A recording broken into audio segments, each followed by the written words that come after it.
My name is Andy, and this is the most magical podcast on earth. When I'm not on holiday at Walt Disney World, I'm planning a holiday to Disney. And when I'm not planning a holiday to Disney, I'm talking about Disney with other UK fans like me who make the trip to Orlando and the House of the Mouse. So on this, the final podcast of the year, we look back at some of the guests who've shared those magical experiences with us on the podcast. It's been another year of disappointment, another year of cancelled trips to Orlando, but that did not stop us talking about our favourite place on earth, the most magical place on earth. Walt Disney World. I was 6 the first time in '95. Our family holiday, yeah. And do you remember much? I remember a few things. I remember our character dining and Goofy sneaking up on my dad, putting his hands over his eyes, and my dad turning around and nearly punching him in the face. Oh, now that would have been a story to tell people. Yeah, but the time my dad punched Goofy in the face. I love the characters in all their incarnations. If I see Mickey in one ensemble, I want to see him in another ensemble. I remember when Adam was working in Disney World and I was there on my own for a few days of it. I would never do that in the UK. But I was walking around on my own and I met every Disney character you can have a scheduled meet and greet with. I literally went from one to the other. One day in Epcot, I bounced from place to place and met all of them. Like Belle, Mulan, Snow White. Like, I literally did all the ones in Epcot in a day. It was a lot. And, you know, should I have put myself through that? Probably not. But what a day. Who would you say is your favourite? I think my favourite to meet is Mickey, because he, to me, symbolises not just the Walt Disney Company branding and everything with the Mickey ears. He is Disney to me. And obviously I have that connection to him because of my birthday, so it's always a bit of a special moment and stuff. I remember when I met Articulated Mickey, the Mickey that speaks back to you, I was a mess. I was an absolute mess.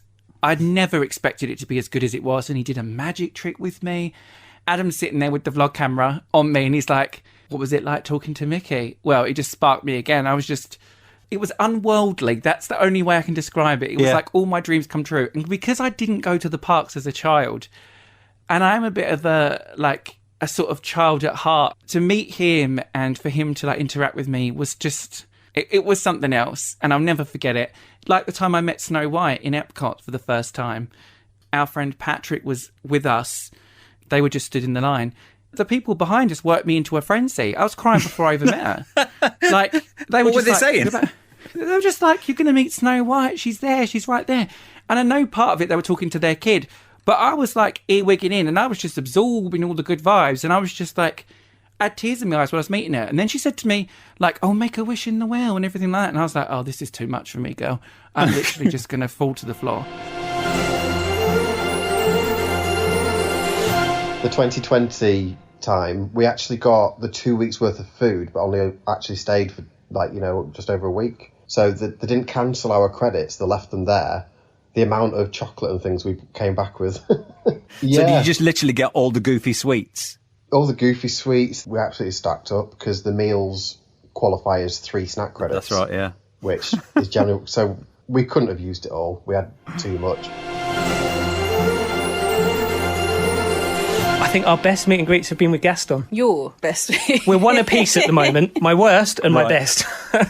Well, I'll go on, explain. We had honeymoon badges on. So when we got up to meet him, he saw the badges, obviously, and he made me stand in the corner facing the wall while he then walked out into the park and announced to everyone that I was a fool because I brought my wife to meet him on the honeymoon. Oh, and was he right? That's the question. I suppose. Did he try and run away with you, man? That's the thing. But all our pictures from meeting Gaston is Adrian facing the wall and me just awkwardly kind of next to Gaston going, okay. You're in the wheelchair, so obviously So obviously when we went to meet him on a next trip, I bought a T-shirt that I had made for me saying winner of the Nobel Prize.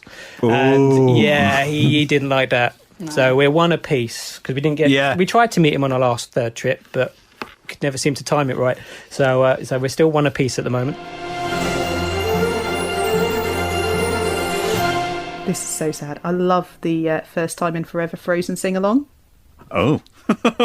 Yes, I know. And a lot of people avoid it because it's, Frozen's had its day. But I love that. I love that show. It's so funny. And it's really funny for the whole family. The writing's very clever. It's a bit of a gem, and lots of people avoid it, so you can always get in. And I would happily sit and watch that over and over during the day. And the air conditioning, that helps. That also helps. Do you join in with the singing, or do you just like Absolutely. to mouth? You get fully on no, involved? I'm full on. I'm singing at the top of my voice, and all the heckling, and yeah, that's me. I'm in there. I'm full on. But I was also absolutely petrified of Honey, I Shrunk the Audience, so I was a bit of a wimp. My mum used to be terrified of Honey, I Shrunk the Audience. Well, the massive snake was terrifying. I think it was the massive 20-foot snake on the screen. Yeah, and there's a memory I also have of standing outside and waiting for my family to do it so that they didn't miss out. Because I was scared. They were like, well, you can wait outside. And I was like, thank you. Stood outside on your own. Yeah, they're like, well, if you're too scared, then that's fine. You can wait for us. Going back to 2014, we were walking around Wilderness Lodge and we saw this sign saying Disney Vacation Club. As you do, you just sort of ask, see what it's about. And then before we knew it, we were whisked away to Bay Lake Tower to have a chat and just see what it was all about. At the time, we liked it, we just couldn't afford it. Finances just weren't right for us. But we thought, do you know what, this will be something for our future. Yeah. And then 2 years later, I got an email from Disney, and it's like, "Oh, fill this out, you'll get a free DVD." So I thought, as you do, I do it. DVD turns up, and it's like, I really want to do this, and it's like our finances were in better shape. Then also, it's like we found out more about resale. Right. So then it was like we thought, okay, we can actually do this, and we looked at the resorts. We spent probably days scouring through YouTube, just trying to find all different resorts, all the room types, other people's opinions on DVC, and worked out what sort of benefits we'd lose by going resale and what the differences were. And we bit the bullet before our next trip, and we were owners for Saratoga Springs. Oh, wow. So how many times have you been as a DVC holiday maker? I'm going to say 4 times. I think half our time in that. Yeah, 4 times. And do you think just from those 4 trips, do you think it's been worth it? Yes, financially. Definitely. I think financially we've broken even. I think already. Yeah, I think we have. I think we just broke even. I think our points when we bought them, the exchange rate wasn't too bad, and we got 170 points at $84 a point. Things like Ellen's Energy Adventure, the Great Movie Ride, things like that. I sort of miss those from when I was a kid. Yeah. The Great Movie Ride specifically, I think, because of having the live actors in there. I think that and Ellen's, they're in a way they're quite similar, because coming from the UK, they're one of the things that I remember going, just how big and ridiculous these attractions are. These are not like roller coasters or anything. These are just like, it's like a drive-through show. Yeah, it's the size of those show buildings, isn't it? Yeah. Also, I reckon, to be honest, a lot of people used Ellen's Energy Adventure as an excuse for a 45-minute nap. Oh, so many people used to sleep on those. Just sit down in some air conditioning. We used to go, obviously, a lot in the summer holidays and things, so it would have been rather warm. Definitely been more in the past couple of years that we've just gotten into meeting characters more and more now, and I think Daisy especially, she's always sassy. Oh, sass queen. Yeah, especially if you find her at Topolino's Terrace. She is the sassiest little ballet dancer around. Especially if you go with your husband, watch out. She'll have him. Because she had her eyes on my husband. Yeah. That's why she won't get married to Donald. She's too big a flirt. Yeah, she's not one for settling down, is she, our Daisy? No. Not at all.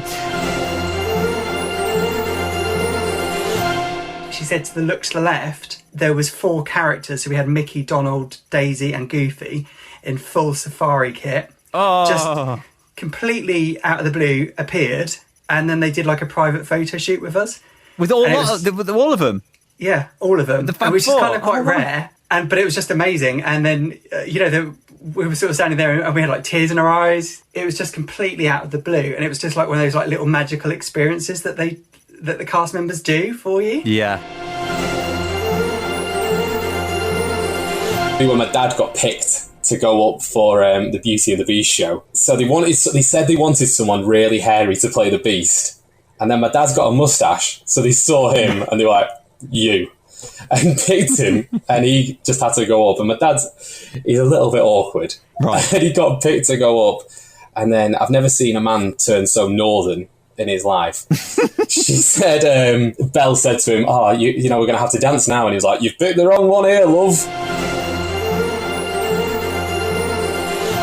When we were having dinner at the Spice Road table at Morocco in Epcot, and we were just finishing having our dinner, and we were thinking, oh gosh, where are we going to go? We need to go out and find somewhere for illuminations.